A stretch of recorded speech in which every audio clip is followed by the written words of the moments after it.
Basavalinga Pattadevaru ಜನಿಸಿದ್ದು August 25, 1950ರಂದು ಜನಿಸಿದರು. ಅವರ ಮೂಲ ಹೆಸರು ಶಿವರಾಜ್, ಅವರ ತಂದೆ ಹೆಸರು ರಾಜಪ್ಪ, ತಾಯಿಯ ಹೆಸರು ಭಾಗೀರಥಿ.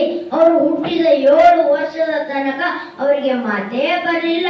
ಇದರ ಸಲುವಾಗಿ ಅವರ ತಾಯಿ ಭಾಗೀರಥಿ ಅವರು ಚಿಂತಾಕ್ರಾಂತರಾಗಿ ಕಂಡ ಗುಡಿಗಳಲ್ಲಿ ಗಂಟೆ ಕಟ್ಟಲು ಪ್ರಾರಂಭಿಸಿದರು. ಅವರ ತಂದೆ ಮಡಿವಾಳಪ್ಪ ಅವರು ಹೇಳುತ್ತಾರೆ, ಕಂಡ ಗುಡಿಗಳಲ್ಲಿ ಗಂಟೆ ಕಟ್ಟಿದ್ರೆ ಮಾತು ಬರುತ್ತೆ ಎಂದಾಗ ಆಗ ಭಾಗೀರಥಿ ಅವರು ಕೊರಗಿ ಸೊರಗಾದರು. ಇದನ್ನು ನೋಡಿ ಮಡಿವಾಳಪ್ಪನವರು ಚಿಂತಾಕ್ರಾಂತರಾಗಿ ಬಾಲ್ಕಿ ಹಿರೇಮಠ ಸಂಸ್ಥಾನದ ಡಾಕ್ಟರ್ ಚನ್ನಬಸವ ಪಟ್ಟದೇವರ ಆಶೀರ್ವಾದವನ್ನು ಪಡೆದುಕೊಂಡ್ರೆ ಎಲ್ಲ ಸರಿ ಹೋಗುತ್ತೆ ಎಂದು ಅವರು ತಿಳಿದುಕೊಂಡಿದ್ರು.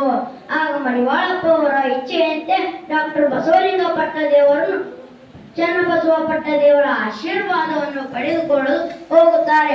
ಆಗ ಆಶೀರ್ವಾದವನ್ನು ಪಡೆದ ನಂತರ ಮಠದಲ್ಲಿ ಅನೇಕ ಗೋವುಗಳು ಇರುತ್ತವೆಲ್ಲ, ಗೋವುಗಳ ಮಧ್ಯದಲ್ಲಿ ನಿಂತು ಡಾಕ್ಟರ್ ಬಸವಲಿಂಗ ಪಟ್ಟದೇವರು ಕೈ ಮಾಡಿ ಹೇಳುತ್ತಾರೆ, ದಯ್ಯ ಎಂದಾಗ ಅವರ ತಾಯಿಗೆ ಖುಷಿಯಿಂದ ನಾಗೂರು ಗ್ರಾಮಕ್ಕೆ ಹೋಳಿಗೆ ಊಟವನ್ನು ನೀಡುತ್ತಾರೆ.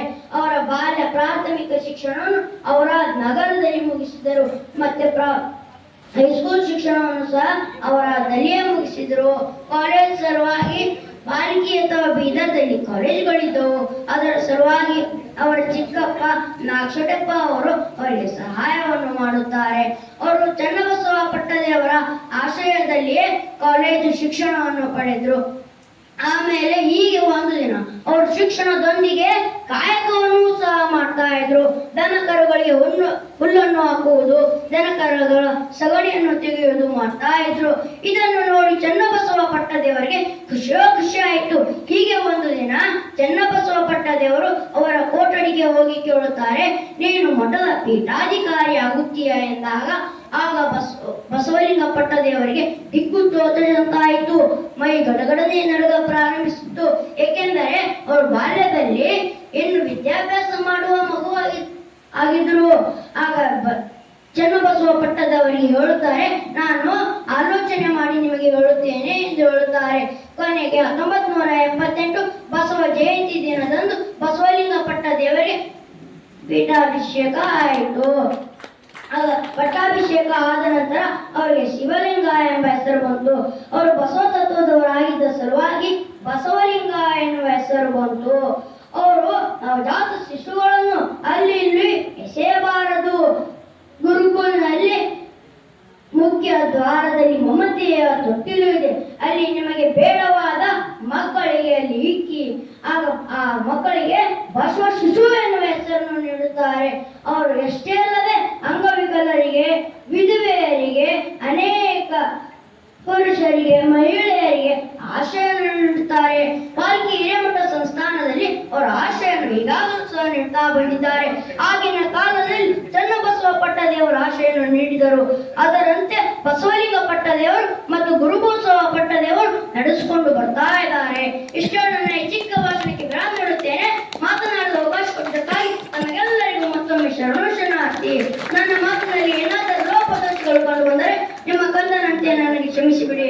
ಡಾಕ್ಟರ್ ಬಸವಲಿಂಗ ಪಟ್ಟದೇವರಿಗೆ, ಡಾಕ್ಟರ್ ಬಸವಲಿಂಗ ಪಟ್ಟದೇವರಿಗೆ, ಗುರುಬಸವ ಪಟ್ಟದೇವರಿಗೆ, ಗುರುಬಸವ ಪಟ್ಟದೇವರಿಗೆ, ಚನ್ನಬಸವ ಪಟ್ಟದೇವರಿಗೆ, ಚನ್ನಬಸವ ಪಟ್ಟದೇವರಿಗೆ ಧನ್ಯವಾದ. ಇಲ್ಲಿಯವರೆಗೆ ಬಹಳ ಚೆನ್ನಾಗಿ ನಮ್ಮ ಶಿವಪ್ರೀತ್ ಅವರು ಪೂಜ್ಯ ಕುರಿತು ಮಾತನಾಡಿದ್ದಾರೆ. ತಾವು ಜೋರಾಗಿ ಚಪ್ಪಾಳೆ ತಟ್ಟಿ ಅವರಿಗೆ ಅಭಿನಂದಿಸಬೇಕು.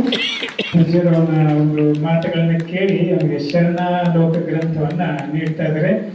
ಇದೇ ರೀತಿ ಎಲ್ಲ ಶರಣರ ಜೀವನ ಚರಿತ್ರೆಯನ್ನು ಓದಿ ಮುಂದೆ ಚೆನ್ನಾಗಿ ಒಂದು ಬೆಳೆಯಲಿ ಅಂತ ಅವರಿಗೆ ಹಾರೈಸ್ತಾ ಇದೀವಿ. ಅವ್ರ ತಾತ ನಾಗಶೆಟ್ಟಪ್ಪ ಅವ್ರು ಬರಬೇಕು. ಈ ಕಡೆ ಬರ್ರಿ, ಮ್ಯಾಲೆ ಬರ್ರಿ. ಈಗ ಅನುಭವ ಮಂಟಪ ಸಂಸ್ಕೃತಿ ವಿದ್ಯಾಲಯದ ಮಕ್ಕಳಿಂದ ಕೊರವಂಜಿ ರೂಪಕವನ್ನ ಈಗ ನೋಡೋಣ.